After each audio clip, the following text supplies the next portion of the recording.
আসসালামু আলাইকুম রহমতুল্লাহ। প্রিয় বন্ধুরা, দেখতে পাচ্ছেন আমরা চাঁপাইনবাবগঞ্জ স্টেশন। দেখুন পাওয়ার ভ্যালেন্ট এবং যে রেল কলেগুলো দেখতে পাচ্ছেন, এই যে সব এগুলো তেল আনে। আমাদের সেই বিশাল কর্মযোগ্য দেখতে পাচ্ছেন।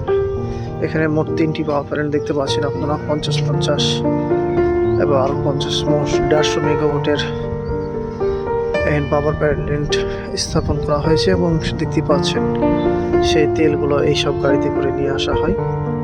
এই যে গাড়িগুলো দেখতে পাচ্ছেন, ওগুলোতে আনা হয়। আর ভিউটি দেখুন, অসাধারণ ভিউ সেই স্টেশন। আর এই স্টেশনটি সেই প্রায় ব্রিটিশ আমলে নির্মাণ হয়েছে। এটি বহুত দিন আগের স্টেশন। আর এটি সেই রেলপথ, এই রেল সোজা চলে গেল প্রায় এটি দিয়ে ভারত, রংপুর হয়ে ভারত থেকে পাথর এবং গম আনা হয় এই রেলপথে। বন্ধুরা, অবশ্যই ভিডিওটি ভালো লাগলে লাইক শেয়ার করবেন, কমেন্ট করে জানাবেন কোথা থেকে দেখছেন। আসসালামু আলাইকুম।